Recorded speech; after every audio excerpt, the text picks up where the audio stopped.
Welcome to the Farzy show, everybody. Presented by Steven Singer of Steven Singer Jewelers. How about the Fighting Phils? How about the Fighting Phils? They issue a challenge, win on the road. They win on the road. Now they're coming home. Now they got the Braves. Then they got the Mets, who suck all of a sudden, which is phenomenal. Last time the Phillies lost a series. Oh, my goodness. That was a long time ago because, they just swept the A's. And then, they won 3 out of 4 from those Diamondback fellas. And then they won 2 out of 3 against the Dodgers. And then before that, they swept the Tigers. And they took 2 or 3 for the Nationals. Hey, you know what? All of a sudden, the Phillies are winning some baseball games. It feels pretty damn good to say that. The last time they struggled was against that Mets team. Go figure. The Phillies just wrapped up a 7-game road trip. They lost the first game of that road trip where they scored 8 runs with like 3 bench guys in the game, essentially. 3 starters out of the game, 3 bench guys in the game. And then you know what they did after that? They won 6 in a row, matching a season-long winning streak. The Phillies couldn't be hotter than they are right now. They're going to get a day off, and then they're going to welcome the Atlanta Braves. But before we get to that Braves series, let's just take a second here and applaud the job of Rob Thompson. Let's just, for a second, applaud the job. Because I've been doubting. I've had my doubts. I mean, I've always thought throughout this entire season, and I still think, even after this nice run, hopefully they continue it. Hopefully there's just a taste of things to come for the foreseeable future for the Phillies. But I've been saying all season long, even in the worst parts, there's going to be a playoff team, folks. There's going to be a playoff team. And now as we sit going into this, on this Monday at the time this is a live taping, by the way, of the Farzy Show podcast. We usually do the mornings, right? But we're doing a live taping tonight. But as we sit here going into this Monday, I'll say it there, ladies and gentlemen, the Philadelphia Phillies are just 1 game out of a wild card spot in the National League. They're still not really 8 games. That's contention, sort of, for the division. But I never expected them to win this division. I expected them to win a wild card spot. And as of right now, they are incoming from the LA Dodgers, who now occupy that final wild card spot in the NL East. So the Phillies right now are 1 game away from the playoffs, and it feels good to talk about that now, towards middle of June. So things are good right there. But let's talk about a couple of things. One, yes, Rob Thompson, and most notably, I want to talk about Rob Thompson for making the switch, moving Kyle Schwarber to the leadoff spot. Now I'm going to talk about Kyle Schwarber. That's all the nice things I'm going to say about Rob Thompson. He's kept his confidence in his team. He's kept his confidence in his ball club. And although I tend to make fun of people that have some fun with people that are a little mild-mannered, people that might not be as, energetic, passionate as I am, I don't know. I tend to identify with those types of people. But I give a lot of credit to a guy like Rob Thompson who, when you're really struggling, he's right here. He's just even-keeled. He's just down the middle the entire time, no matter what. I've talked about a lot how we talked in September when the team was really struggling. It was a question whether or not they're going to make the playoffs. Are they just going to sneak in? Rob Thompson maintained, hey, well, this is a playoff team. And he said it so matter-of-factly that it just caught my attention. And he had so much confidence in his team that, yes, they were going to solidify that spot. Well, going into this road trip, Rob Thompson issued a challenge to his team. And if you watch this show on the regular, if you listen to this podcast regularly, then you know I've played this and I'm going to play it again. This is Rob Thompson before the road trip, talking about how they were struggling on the road. This was their record before this road trip, 13-22 on the road with a .371 winning percentage. That's not good. So Rob Thompson, after the Phillies had a nice homestand, really nice homestand, as a matter of fact, here's Rob Thompson talking about going on the road for 7 games and what he wanted to see from his team. Our coaches do a great job, and they're talking through situations with these guys all the time. And I think it's just a matter of repetition and, some classroom work, type of thing, I guess. But yeah, we've been playing well for a bit now, so it's good. Now we got to go play a really good team, win on the road. That's our next goal. Win on the road. That's the next goal. Mission accomplished. You won 6 of 7 on the 7-game road trip. Your winning percentage on the road, ladies and gentlemen, went from, this is on the season now. This is on the season. Obviously, they won 6 of 7 there. But on the season, their road winning percentage went from .371 to .463. With how they were able to get to now 19 wins on the season on the road. 4 games under 500. on the road. Hey, you got back to 500. Got 4 games over 500. Keep on stacking them, baby. Now let's get over 500, both road and home. Now, I'm not home. They're 19-11 still, obviously, before they start this 3-game series with the Braves. So we've talked about Rob Thompson. I've mentioned Kyle Schwarber. I don't know what it is. I don't know what possesses this man in the month of June. But ever since Rob Thompson made the move to make him the Phillies leadoff hitter, he's gone from batting a lowly 165 to now, in that time, he's gone to 270. In the last 16 games, not on the season. But he's a 270 hitter in the month of June. Pretty incredible. With 7 home runs now in the month of June. Just hitting the cover off the baseball. And 3 hits in this game 3 against the Oakland A's to help them seal the sweep of Oakland. And let's not forget, Oakland had a nice 7-game winning streak for themselves. They had lost the last 2 games of a 4-game series with the Rays, so they split a series with the Rays, the best team in baseball. And the Phillies were going to meet the A's right at the wrong time. Turned out to be the right time because they were right back to being the A's. They went into this series with the Phillies at 19 wins on the season, and they still have yet to get their 20th win on the season. Although it was close, especially Saturday's game, but the Phillies fought their way out of it. We got a big hit from Kyle Schwarber in the 12th inning, which was nice. And then Kyle Schwarber also helped lead the way for the Phillies with a 3-for-4 game with his 7th home run of the month, 20th home run of the season against the A's in Game 3. So all is right in Schwarbomb land, certainly. I don't know what it is with this guy, but what was the most impressive thing, it wasn't even the leadoff home run. It was the single, the RBI single that he had that scored Pache from second. He just reached out. We'll get to the play-by-play of the game in a second, but he just reached out and touched that ball with the base. Didn't even swing, really. It was an outside curveball that he stuck with, got the bat head out, got the barrel of the bat out there, and just somehow blooped it right down the right field line for a single. An RBI single nonetheless, but a single. Pretty incredible for Kyle Schwarber and what he's able to do with that bat. Also, the starting pitching for the Phillies has been fantastic. Absolutely fantastic. I mean, Aaron Nola is your blemish, unfortunately, when talking about starting pitch. I had more confidence in Christopher Sanchez than I did in Aaron Nola and in making starts in this road trip. I had more confidence in the game to Christopher Sanchez pitching than I did Aaron Nola.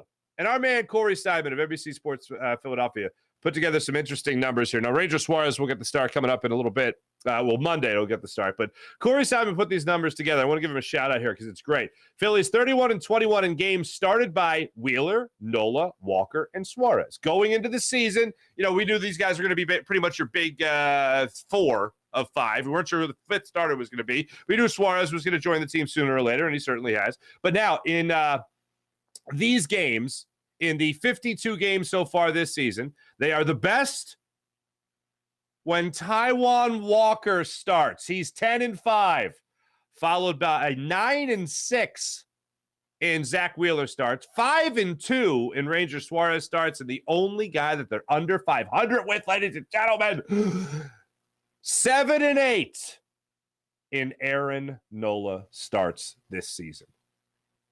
If you're Aaron Nola, that should bother you a little bit. Now, Corey also goes on to talk about how there are 3-3 in the games started by Matt Strahm while he was a starting pitcher and not an opening pitcher or a bullpen pitcher. So that's worth throwing in there. But Taijuan Walker, he has not been good until lately. And they've won 10 of his starts. They're 10-5 in games that he starts. Pretty impressive. Great run that he has been on. The only guy that I have a lot of questions about, and this is after watching Zach Wheeler. I hate to say this because it was 6 scoreless innings. It was 6 scoreless innings from Zach Wheeler in Game 3 against the A's. 6 scoreless innings. And I'm watching and I'm like, I've seen Zach Wheeler pitch much better than this. This is where you get a little happy. You're a little excited that you played the A's. Regardless of the fact that they were playing great baseball, they were playing really well going in. They're coming out of that series with the Rays, albeit they lost the last 2. Whatever. This is where you're grateful you're facing a lineup like that, or you're facing a lineup like the Detroit Tigers, for instance. By the way, more on that in a second for what it means for this series coming up with the Phillies against the Braves. I got a doozy for you. But watching Zach Wheeler today, I don't know. He didn't have his put-away pitches. He wasn't as crisp as he has been before. He only had 4 strikeouts. You could certainly make an argument he was getting squeezed a little bit, but we have seen Zach Wheeler work corners. We have seen a great snap to his curveball. We've seen the sweeper sweep very well, and we've seen, obviously, a lot better velocity on his well, I shouldn't say a lot, but we've seen more consistently a 97, maybe a 98 every once in a while, mile-per-hour fastball, that it just wasn't there today. And it hasn't been there for maybe his last 2-3 starts. But what you have seen over his last 3 starts is maybe a guy that doesn't have the velocity that he had in the beginning of the season, but he has been pretty much picture perfect in hitting his spots. Today, not as much. Game 3 against the A's, it wasn't there as much. So this is a classic example of a really good pitcher not having his really good stuff, but still finding a way to help the team win. And it wasn't just a matter of, oh, we only allowed 3 runs and you scored 5 or something like that. It's 6 scoreless. Didn't have his best stuff, and he posted 6 scoreless innings. 107 pitches for Zach Wheeler today. Fought tooth and nail, scratch and clawed through those 6 innings to help the team win. And not just help the team win, but come out at 99 pitches, okay? End of the 5th inning. He goes out there. He's got 99 pitches. Started the 6th. He started that inning with 99 pitches. Started the 6th inning with 99 pitches. Came back out. Wasn't sure if the Phillies are going to be worried about an up-down. Oh, he had another up-down after a lot of pitches. He's probably done. No, he got up again, and he sat down the side. He got a 1-pitch out in that 6th inning, and then he got out of it with a 4-6-3 double play. Again, we'll get to it in the play-by-play, but it was pretty remarkable what the Phillies were able to do and what Zach Wheeler was able to do. And then the bullpen came in on a day where you know you're not going to have Kimbrel, you're not going to have Vasquez. Who else aren't you going to have? Who else did you not have? Soto. Of all these guys, you have a pitcher willing to go out there and give you all he's got again. Very impressive from what you saw from Zach Wheeler today. Can't talk about it enough. Very impressed with what I saw from Zach Wheeler. Something else that I found interesting. Pache has been really good at the plate, man. The last 2 games have been really good at the plate. I don't know how much more I need of him in left field. If he's going to play, I want it to be on days off for Braden Marsh, I guess. But, whoo, baby. Hit a couple of doubles in game 3, which is great, which is nice. Run score, that's great. It's nice. But the happy feet, man, in left field, I don't know if I need the left field version of Pache, as we have seen, Christian Pache, as we have seen yesterday or in game 3 of this series. I don't know if I could go with the game 3, the left field. Maybe without that. The bat, still good, still really good. Remember earlier in the season when we were talking about K. Long? We're talking about Kevin Long, Phillies hitting coach, being the Jeff Stoutland of the Philadelphia Phillies, right? Remember that? Marsh has struggled as of late. He came back down there. Stott has heated up again, which has been fantastic. And by the way, Stott sitting against lefties, we need that. There needs to be some sort of, a government hearing. He's every day. When do you want him to start? Every day. Well, what about other guys? Do the reps? Yeah, they'll get them. It's a long season. They'll get them. Rest other guys. Josh Harrison in right field tonight. Yeah, that's a little scary. Don't know if I need that as much. Maybe third base, maybe shortstop, maybe second base. You know, when you do want to give him Bryson Stott the days off and all that stuff. But he's certainly come back with a vengeance for this Phillies lineup. So that's been great. But yeah, Pache as the left fielder, maybe center field. I think he likes to show off the wheels a little bit. So maybe we'll just do that more often. Something else with this Phillies squad, I mentioned they're 1 game out of a wild card spot, 8 games out of first place in the NL East. Now they got the Braves. Now they have a big chance to announce their presence with authority. I talked about the fun police a lot. I talk about the people that say, oh, you beat the Nationals 2 out of 3. Congratulations. Oh, you swept the Tigers and pitching looked great in that series. Yeah, they took 3 no-hitters into it earliest the 5th inning. So, yeah, they were pretty great against the Tigers. They dominated. And then you talk about a series against the Dodgers where they had 2 bullpen games. I don't care. They won. It's hard to win, especially when you watch a Phillies team really struggle the first 2 months of the season, and then they start to hit their stride. Oh, and they also took 3 or 4 from the Diamondbacks. That's pretty damn good, too. And then what did they do against a team like the A's?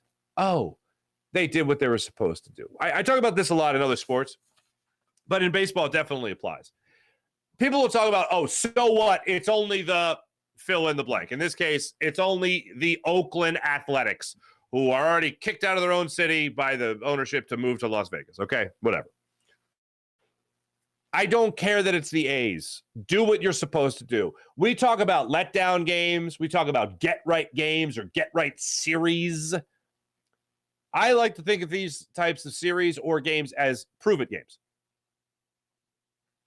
You're facing a 19-win team in June.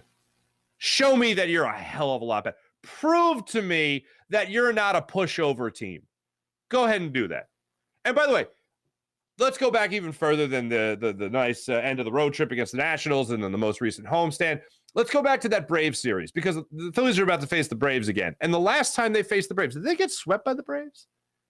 Did they only muster one win against the Braves?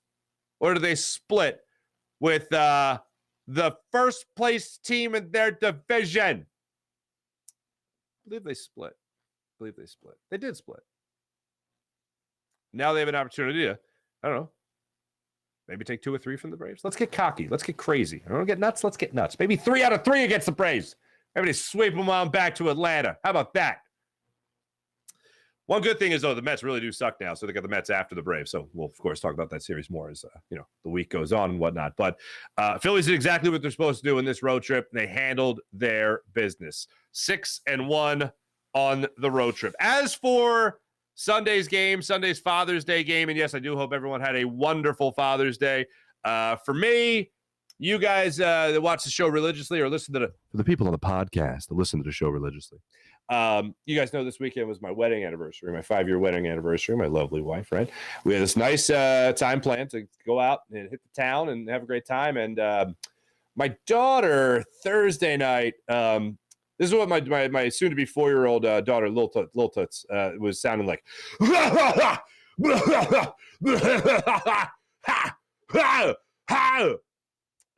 So anyway, she had strep. Took her to the doctor. Doctor tested her. Strep. My wife went to the doctor. Got tested. Strep. Me, I apparently only get COVID. I'm the only person in my house to get COVID, and I've had COVID twice. So that's pretty much all I get. Knock on wood. My son, Leo, he's going to be he's a year and a half. He's fine too. Just the Farzy that are men in the house are doing just fine and dandy. The ladies, and not so much. But yeah, so I had this great weekend planned, and that went to hell. But yesterday, when the wife was down and out, taking a nap, a nice, long, well-deserved nap to rest up, and my son was taking his nap, and my daughter was feeling a lot better, I actually got to do something I never get to do, which is just float around in the pool. And my daughter had no interest in the pool. She sat outside on a beautiful day. She was in the pool for a minute. And then she watched Paw Patrol on her iPad. She calls it a Debbie. I don't know why. We've been over this on the show. She just calls it a Debbie. So now every iPad, tablet, whatever, is a Debbie. I don't know. If you're named Debbie and you like listening to this show, your name is mentioned often in the Farzetta household. Just know that. So tell you this. It was a nice Father's Day. All in all, it was a very nice Father's Day, and I hope you guys had a wonderful Father's Day as well to all who apply. Let's get into the Phillies play-by-play of the Father's Day game against the Oakland A's. And then we're going to get into a little NBA conversation. I'll let you hear a little bit more from Rob Thompson about what's working for this team, what's clicking for this team, what is going well for this Phillies team. We'll get into that in just a second. But first, let's talk about Kyle Schwarber for a second here in that leadoff home run that he hit in the first inning, of course. 4th pitch of the game. Here's how I knew, and here's when I knew the Phillies were going to win. All right, you ready for this? When Kyle Schwarber tried to bunt on the first pitch of the game, and then on the 4th pitch, he hit a fastball away 409 feet to left center field for his 20th home run of the season, 7th home run in the month of June. That was pretty spectacular. Harris is like, I wish I just would have let him bunt. Anyway, Phillies are up 1-0 at that point. Nothing doing in the rest of that game or the rest of that inning. Then Noda leads off with a line out to Alec Boehm at first base for the Phillies in Zach Wheeler's first inning pitching. Great play by Boehm. Stayed with it, made the snap. It was great. Then Peterson goes up there, lines out to center. Rooker goes up there, gets the single to left field, and then Brown, thanks but no thanks, flies out to Brandon Marsh in center field. Second inning, Harrison goes down on the line out to center. Sosa strikes out. Marsh flies out to left field. On a play that their left fielder, Brown, got turned around on, I thought he was at least going to, if he dropped it, Marsh was at least going to be standing on second. Maybe with his speed and his hustle, maybe he gets a triple out of it, but nothing doing there. Second inning, a bit of a long one there for Zach Wheeler. And this is when I started to notice his pitch clock, or pitch count. Pitch count was going up a little bit there. Blade goes up there and he grounds out to second. Then Lorano goes up there and he strikes out. Check swing got rung up. Suspicious much? He didn't swing at that ball, folks. He was getting run. He was getting run. He was getting rung because he got run yesterday, 2 days ago, depending on when you're listening to this. Anyway, this is a live taping Sunday night, folks. Just, okay. Kemp goes up there, gets the double right off the mitt of Harrison in right field. Then Langiers goes up there and grounds out to Edmundo Sosa at third base. Third inning, Pache strikes out. Schwarber gets a single to center field. Took a high fastball in that at bat, just off his, almost took his chin off. Chin music being thrown by Harris, and Kyle Schwarber handled it by depositing a baseball up the middle for a base hit, his second hit of the game. Phillies couldn't do anything with it. Turner ended up striking out looking on an outside fastball. Then Bohm goes up there and strikes out on the high heat. Bottom of the third inning, Wade lays down a bunt single. Noda pops out to Trey Turner at short. Peterson flies out to center. Rooker pops out to left field. Then in the fourth inning, Phillies go down 1-2-3. Then in the bottom of the fourth, another long inning for Zach Wheeler. Now, let's move ahead to the fifth inning. Phillies are already up in this ballgame 1-0. Edmundo Sosa leads off by chasing a high fastball outside. He strikes out. Marsh strikes out. Pache says, you know what? This inning isn't going to go down 1-2-3. He puts a double in the left center field gap. Kyle Schwarber then steps up. And this is the play I was telling you about earlier. Curveball away. And the analogy I used on the postgame show with Jacob Media, the analogy I used was that it was like somebody was throwing, it's like if somebody's hitting you batting practice, somebody's hitting you fielding practice, whatever. They're throwing with the baseball and they're hitting it, and you're throwing it in, but they don't have anybody to catch it, and they're trying to stop it with the bat. I know it's a very specific, weird analogy, but that's where I'm at. So Schwarber puts out the bat and does basically that. Puts the bat out there, ball bounces off, goes like 340 feet, whatever it was, down the right field line, and just boop, like drops in there. Maybe a double. Anybody could, a little bit of wheels, but it scores Pache. Does the job. Scores Pache from second base. Phillies go up 2-0. Then in the fifth inning, Wheeler starts the inning. Wheeler starts the bottom of the fifth inning at 69 pitches. Nice. Now Wade goes up there, and he grounds out to the first baseman. Then Noda gets the single to right field. Harrison slips while fielding it. So another blunder. It didn't hurt him, but a blunder by Harrison there in right field. Peterson goes up there, flies out to left field. It was an interesting play because it was between Pache and Marsh. Pache made the play. Then they had a little conversation like Marsh saying, you know, that's like my ball, right? And it should have been. He's a center fielder. It's his right. That's why I like Pache in center field more so than left field. But if this is what we're going to be doing in the not-too-distant future here, especially if Castellanos is going to miss some time, if he's a little under the weather like he is right now, then why not get his feet wet a little bit? Rooker then goes up there and he works a walk. Brown goes up there and he strikes out on the 99th pitch for Zach Wheeler at the close of the fifth inning. A nasty – oh, I said Zach Wheeler didn't have his put-away stuff. He did not. Only rarely did he have. He usually has it with great regularity. This time around, this game, not so much. But he gets through that fifth inning, posting his 99th pitch on a nasty curveball outside. Curveball away. He gets out of the inning. It's a 30-pitch inning for Zach Wheeler. Now, again, Kimbrel, no-go tonight. Vasquez, no-go tonight. Gregory Soto, no-go tonight. So the bullpen, a little bit shorthanded. So to get one more inning from Zach Wheeler would be huge. Would he come out for the next inning? And I'm sitting there, I'm thinking it's another up-down. You're gonna release the fury. Now, it turns out to be a quick inning, the top of the sixth inning, which I think might have factored in a little bit. Phillies go down 1-2-3 in the top of the sixth. And then the bottom of the sixth, Zach Wheeler starts trotting out to the mound again. And I'm like, this is all right, man. Come on out. 99 pitches, gets Blade to ground out or pop out to Edmundo Sosa at third base. Then Laureano goes up there and he gets a single, so a little bit of trouble here.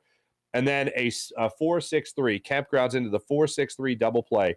A 9-pitch inning for Zach Wheeler. No problem. Phillies go down 1-2-3 again in the 7th inning. Strom goes in there. And unfortunately allows that solo home run to the pinch hitter, Diaz, in that situation. He was pinch hitting for Wade. It's a 3-1 Phillies ball. Excuse me, 2-1 Phillies ball game at this point. And then that was it for Strom. He was able to get done and out of that inning, no problem after that. 8th inning, Pache leads off with a double. Kyle Schwarber strikes out, looking at an inside fastball. Turner goes up there, and Turner comes through in the clutch, helping the Phillies getting them what would be the game-winning hit, a RBI base hit to left field. Bohm then works the walk. It's runners at first and second with 1 out. Real Muto steps in there. He pops out to the first baseman in foul territory. Pache is able to tag on this play. Hell of a play by Noda there, but Pache tags on it, gets to third. So now you got 2 outs. You got a runner on third now. Nothing doing, though, for Bryson Stott, who flies out to center field. You get left field. You get 2 good defensive plays in that inning for the A's. Noda at first on Real Muto, and then Brown was able to run down Stott's fly ball to left field that was going down the line, but he tracked it down perfectly. 8th inning, Jose Alvarado's in the ballgame at this point for the Phillies. Rooker, is up there at the plate. He strikes out, worked a full count, and struck out on a 99-mile-per-hour sinker. Ruiz pinch hits for Brown. He gets a double to left field. Perez then pitch hits. He gets a double to left field. Now it's a 3-2 ball game in favor of the Phillies. Now, Phillies are able to get out of that one. Loreno ends up striking out, and Bride strikes out as well to end that. JT Realmuto able to squeeze it for the foul tip strikeout. Then in the 9th inning, Phillies go down. Sosa, who was the only person that got the hit there? Harrison led off with a single to center field, and then the Phillies went down 1-2-3 after that. 9th inning, Marte comes in to pitch for the Phillies. Never had a save before as a major leaguer.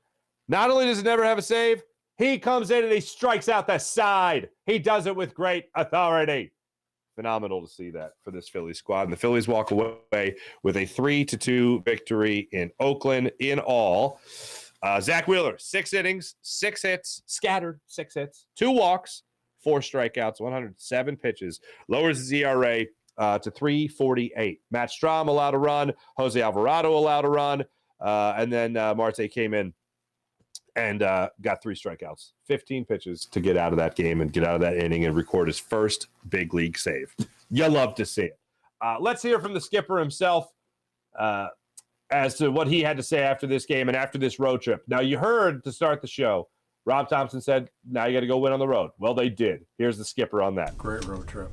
You lose the first one in Arizona, and then you reel off 6 in a row. Just got great effort from everybody. Our bullpen's been outstanding. Our last 4 saves are all different guys. Yeah. Ortiz, Kimbrel, Hoffman, Marte. So it's pretty neat. That's pretty awesome. That's called versatility right there. And you know what? Here's what I love about it. Later in the season, I hate to say it, but you got to acknowledge it. It's part of the game, 162-game season. You're going to have injuries. You're going to have guys going through dead arm periods. You're going to have guys that need some rest, need some breaks. Good to get the experience now. I'm not loving Pache left, but you know what? If he's at the plate and he's swinging well and he can play well enough in left field, well, then have at it, son. Go get it. Absolutely love it. I want to see it continue, by the way. Keep it coming. Keep it coming as much as you possibly can, ladies and gentlemen, as much as you possibly can. We've talked about Kyle Schwarber at the leadoff spot. I'll give you the numbers again. Through the first 56 games of the season, Kyle Schwarber was hitting 160, okay, through 56 games with 13 home runs. 16 games in June, 270 batting average with 7 home runs. Yeah, I'll take that. I'll take it. We've been over this before with Rob Thompson talking about Kyle Schwarber and why he likes him at the top of the order. Somebody actually asked him after the game last night in Oakland. I don't know if it was an Oakland reporter or whatever. Somebody asked him, well, what do you think about Kyle Schwarber as the leadoff hitter, and why would you decide to do that? For somebody who hasn't been following the team, actually, they actually said that. Through somebody who hasn't been following the team, why move Schwarber up there? He's like, I like the fear. Rob Thompson after the game talking about what's so great about Kyle Schwarber as your leadoff man. I think there's a fear factor there when he steps to the plate, first hitter of the game, and it puts the other team on guard. But he's been swinging the bat great. He's been getting on base and doing everything he needs to do. He's obviously a big part of this. If you're a guy like Harris, for instance, and you know you got to face Kyle Schwarber to start off the game, oh my goodness. Oh my goodness. If you know that Kyle Schwarber is waiting for you, they talk about it in football a lot, where if a young quarterback is going to be getting a start and it's like week 8, the regular guy's out, he's hurt, whatever, and the young guy's going to go out there, that first play of the game the next day is you passing. You might have trouble sleeping the night before. People talk about that a lot, If you're a pitcher, Kyle Schwarber's leading off the next day, you got to be ready. You got to be ready to fire. You got to be ready to go. And this seemed to be an example where Harris was not ready for Kyle Schwarber to be the guy, and he jumped all over it. How about that? So now the Phillies have a tough road ahead of them. They have the off day on Monday. Then they start a 3-game series with the Atlanta Braves. First 2 games, 6:40. Then the Thursday game is 1:05. And then they got the Mets over the weekend. 7:05 start time, 4:05 start time, 1:35 start time. Friday, by the way, is an Apple TV game. So Apple TV Plus, make sure you guys get that one. Pitching matchups, Suarez versus Strider, and then Nola versus Smith-Shawver, and then Walker versus Elder. That's your 1, 2, 3 right there. As Adrian says to Rocky, win. Just win. Let's talk a little basketball, shall we? Let's talk a little basketball. I am not upset that the Sixers, quote unquote, missed out. Is that even the proper way to say it? Missed out on this? Adrian Wojnarowski dropping the Woj bomb Sunday. Breaking. Washington Wizards finalizing a trade to send all-star guard Bradley Beal to the Suns. Beal's waiving his no-trade clause to form a new Big Three. By the way, can we be done with the big... do we have to keep on saying the Big Three? The Big Three with Devin Booker and Kevin Durant. Teams are still working through the framework, but Beal is headed to the Suns. It later came out through Adrian Wojnarowski. Suns are expected to send Chris Paul, former Sixer... Woj doesn't say that, I'm just saying it. Former Sixer Landry Shamet, who I have discussed barbecue places in Kansas City with. Woj did not say that as well. I added that. Multiple second-round picks and pick swaps to the Wizards. Phoenix has no available first-rounders to include in the trade. Beal's no-trade clause limited the Wizards' marketplace. Deal could take a few days to be finalized. Landry Shamet, Chris Paul, multiple seconds, and multiple pick swaps to the Wizards. Now, could the Sixers have paid something like that? Yeah, they could have paid something like that. They didn't, and maybe Beal didn't want anything to do with the Sixers as well because he had complete final say over where he was going to go. That's why from the start, it was always the Wizards and Beal's company, Beal's agency, Beal's camp are working together on a trade. And by the way, Beal's agent, I want to make sure I have this right. His son owns the Suns. So, this might have been worked on for a while. There's that. Man, the Suns really like nepotism. I mean, you have the Colangelos, and now you got the other name that I can't pronounce. But anyway, that's who they got. So I'm not upset about this at all, that Bradley Beal is going to the Phoenix Suns. It sounds great, but I can't look at players anymore and go, well, let's see what they do when it really matters. Because we did that with Ben Simmons. We did that with even James Harden. We've done it, not so much with Tobias Harris. But I just can't, like Bradley Beal playing in Washington and his three-point percentage going way down with 30% with the last 2 years. What am I supposed to just think the guy didn't want to play because it was Washington and he knew it wasn't going anywhere? Or he knew he was playing with Russell Westbrook and the guy was going to, once he got his 10th assist, he didn't care about passing anymore. Once he got the triple-double, that was it. I would have had my eyebrows raised, but I thought it would have been committing more long-term money for a diminishing return on their investment. And yes, I still do not want James Harden back. I am still in the realm, even though I am closer now to, if I'm making a prediction as to whether or not he's going to be back, I was like 99.9% sure he wasn't going to be back. And then I'm like 75% sure. And now I'm like 50-50. Now it's a toss-up. I don't want him back. And now I have a feeling that if the Sixers do bring him back, the only way I'm going to find any ounce of optimism or happiness in doing so is that it won't be a 4-year, $210 million max deal. But you got to sign Maxey, Tobias Harris in the final year of his deal.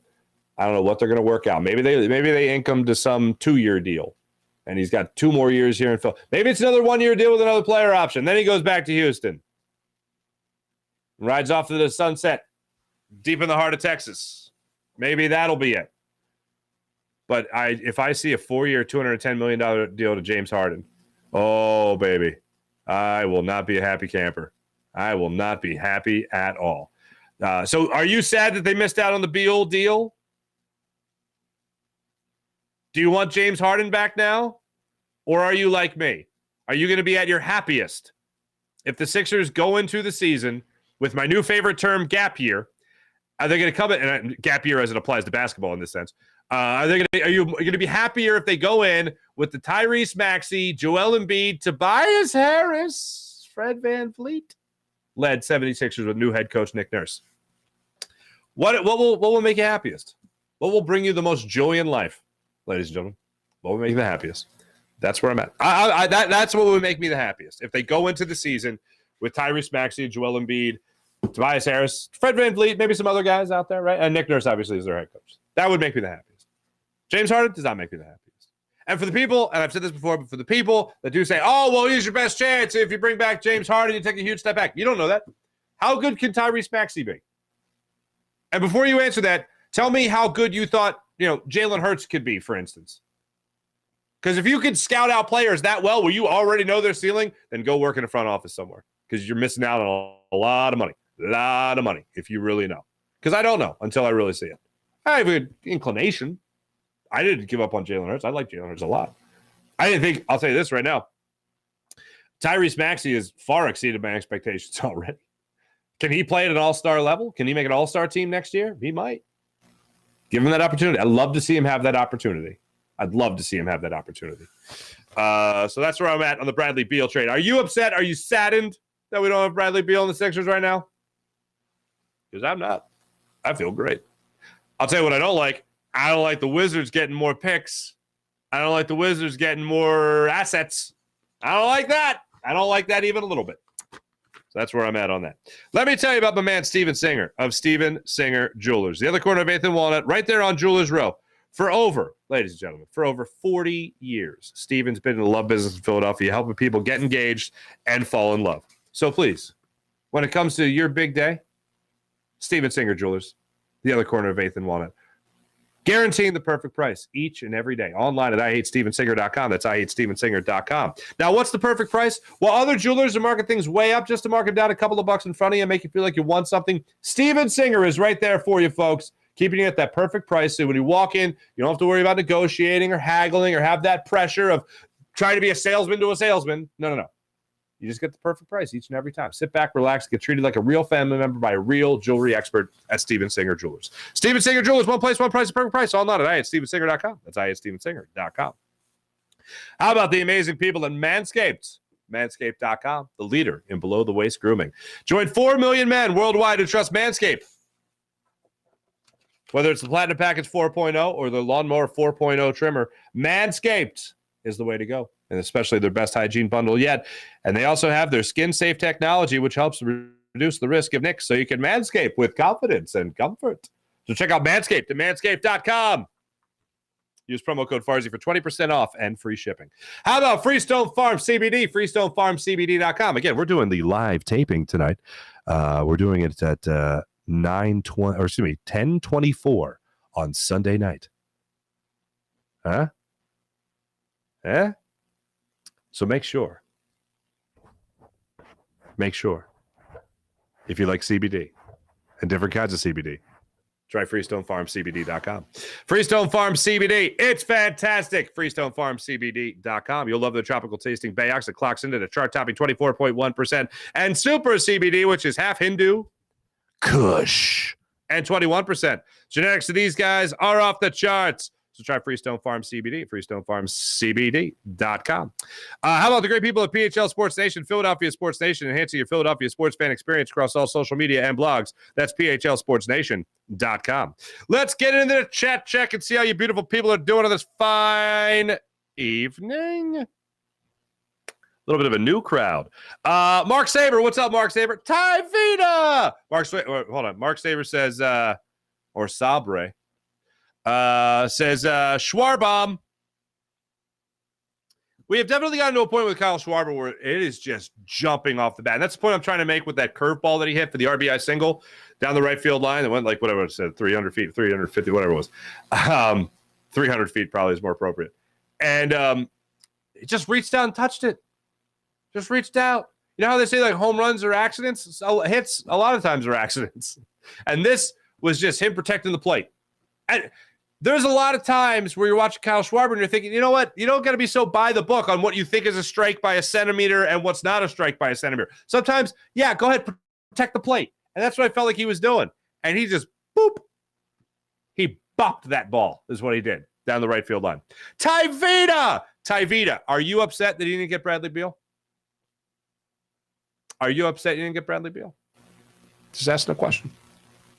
Mark, happy Father's Day. Thank you very much. Ari, what's up? Oh, Ari, do I have a story you're going to like?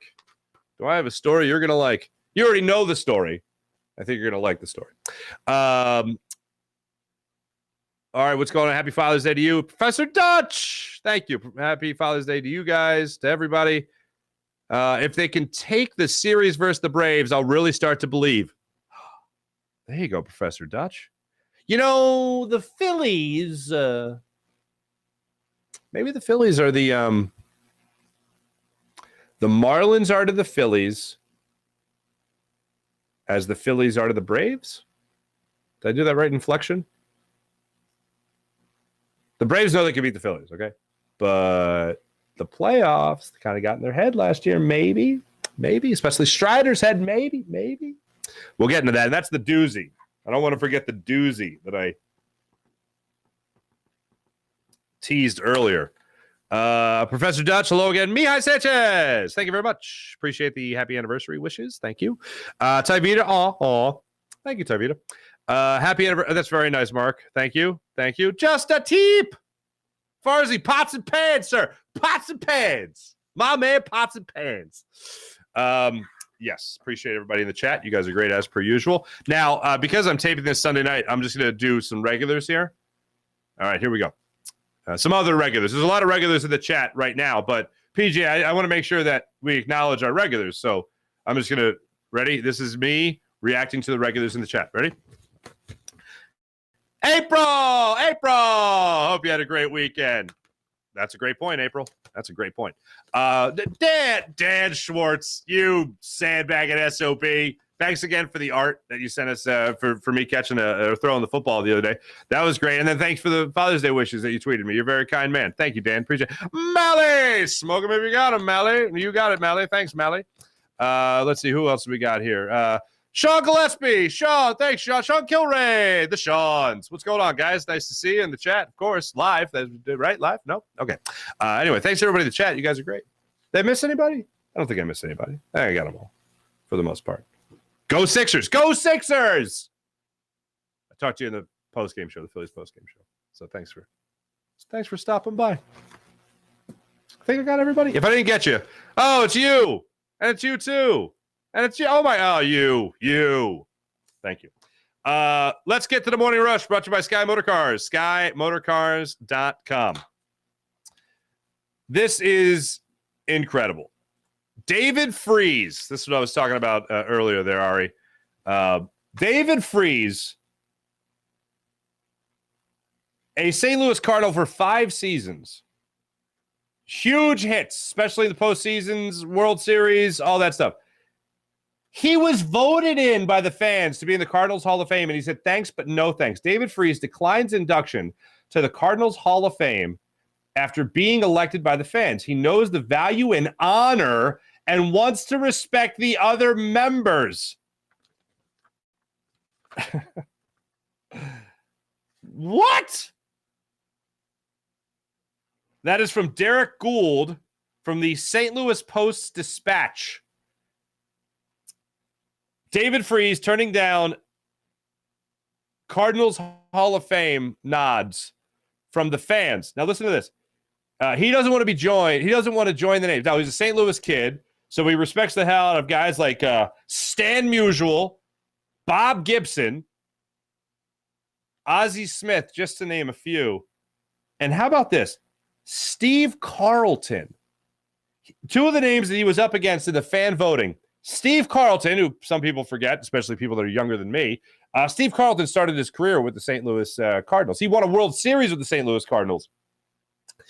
In 1967, he won a World Series with the Cardinals. He pitched one game in that series.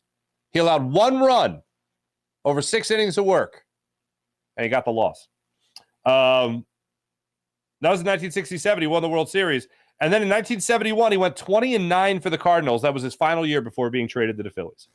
How about that? Edgar Renteria was also on the fan vote, and David Freese beat both of them out to make it into the Ring of Honor. Or I shouldn't say Ring of Honor. I should say the Cardinals Hall of Fame. And he said, thanks, but no thanks. I in no way, shape, or form deserve to be up there. The guy's not terrible. He was a 277 career hitter with a 351 on base percentage, and he was clutch in the postseason. My man. I think you deserve it. Like, I get it. Like, let's live in a world for a second where I am David Freese of the Phillies. I grew up here, helped to win a World Series, and you guys vote me in. You guys give me more votes than Steve Carlton or Edgar Renteria. Thanks. Okay, I will be in there proudly. But this guy says thanks, but no thanks. I don't agree with it. Baseball player, like the hometown market is a separate entity than the Baseball Hall of Fame. Steve Carlton, Ozzie Smith, soon to be Albert Pujols, Bob Gibson, those are Hall of Famers. They're not just Cardinals Hall of Famers. Like David Freese, this isn't you getting into the Hall of Fame. This is you getting into the Cardinals Hall of Fame. I respect his decision. It's his decision. I cannot agree with his decision. My ruling on this is, hey, yes, you do you. I'm not telling you what to do, but I can say it's ridiculous. If the fans want you in, and you've been clutch for that fan base, and you were a part of that fan base as a kid, you deserve it, man. And guess what? It's not up to you anyway. Well, it turns out it is, actually, because he could decline the offer. He could say, hey, thanks, but no thanks. And I know some people were floating this around with Scott Rowland being elected into the Phillies Wall of Fame. Would Scott Rowland say no? Can he say no? Will he say no? Can he please say no? It's crazy, man. I think it's totally fine. Like, I don't know what the equivalent would be in Philadelphia. Trying to think of the most clutch playoff performers. I don't know what the equivalent was. Danny Briere in the Flyers Hall of Fame. He's the GM now. Like he'd struggle in the regular season a lot of times, and then in the playoffs he just turned into a different. He turned into Kyle Schwarber in June. That's what he would do. Pedro Feliz, would that be the equivalent of the third baseman of the World Series team that everybody forgets about? Who would be the equivalent? I don't know, but I think David Freese was there for a longer time than Pedro Feliz was. Pedro Feliz was here, what, a year or two at most? It's crazy. I don't know. That's how I feel about it. I think if the fans vote you in, you go. Simple as that, baby. Simple as that. Let's continue with the Morning Rush. Sponsored by Sky Motorcars, SkyMotorcars.com. Phillies are back at it, like I said, against the Atlanta Braves. They're coming up against the Atlanta Braves. They have Monday off, and then they're back at it 7:40 or 6:40, against the Braves to start off that series. The Phillies will have Ranger Suarez on the hill, just doing Ranger things, of course. He has just been flat out dominant. We'll get to Rangers numbers first and what he's done over his last handful of starts here. I talked about the pitch counts going up every single start. Well, how about this? Over his last 4 starts, he's allowed 4 runs in total. He has not allowed more than 2 runs in a start. He's allowed 2 runs, 1 run, and then no runs, most recently against the Arizona Diamondbacks in a 7 scoreless inning performance. He's also gone at least 6 innings in each of his last 4 starts. 6 2/3, 7, 6, and 7 again. And his strikeout numbers have been pretty good over the last two starts for him. 8 and then 7. 8 against the LA Dodgers and then 7 against the Arizona Diamondbacks. Now, he will be opposed, and this is the doozy for you, folks. He'll be opposed by Spencer Strider. Now, Spencer Strider helped kept the Phillies' bats at bay, holding them to just 2 hits in his last start against the Phillies after blowing it in the playoffs last year. Just had to say that again. But Spencer Strider started the game. That was the 11-4 Phillies loss to the Braves. Strider went 6 innings, allowing 2 runs in that game. He did allow a home run. He walked just 1 and struck out 9. Now, Spencer Strider's last 2 opponents, the god-awful New York Metropolitans and the god-awful Detroit Tigers. Now, the Braves won those games, but Spencer Strider did not pitch well in those games. Against the Mets, he allowed 8 runs, all of them earned in 4 innings of work. Against the Tigers, one of the worst offenses in the whole MLB, a team that the Phillies in 3 games took 3 separate no-hitters into or past the 5th inning. He allowed 5 runs on 7 hits and 3 long balls. Holy pots and pans in just 5 innings of work. So the Phillies should have at it, ladies and gentlemen. The Phillies should have at it against Spencer Strider. Just tee off on him. And he's going to face Kyle Schwarber in June. Good luck. That's the show, everybody. Thanks for listening. Thanks for watching. My name is Mark Farzetta. This is the Farzy Show, presented by Steven Singer of Steven Singer Jewelers. Yes, I do hope you guys had a wonderful Father's Day. I have talked about my dad on the show before, Joe Farzetta. I've talked about him on more than one occasion. And I know I talked about him on Father's Day last year. Scheduling-wise, everything else is fine. We just couldn't golf this year. We've golfed every Father's Day for as long as I can remember, at least 15, 20 years. We've golfed every Father's Day. I have been down the beach with friends and then driven back to go golf with my dad and then drove back to the beach. You know, I really love my father. I am so unbelievably blessed to have Joe Farzetta as my dad. I know they say a lot of times that people, especially sons, they could be a lot like their dads, and I'm a lot like my dad. But I really do love and appreciate my father. He had a rough go of it in life, man. He got dealt a difficult hand. He had his brothers to lean on for that, to help him out. And I've learned a lot from watching him as a man.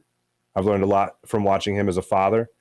And I really hope that I get into, I mean, talk about guys, you know, not getting into the Hall of Fame or saying, no, I would like to be in like the Hall of Fame of dads, like my dad is, as far as I'm concerned.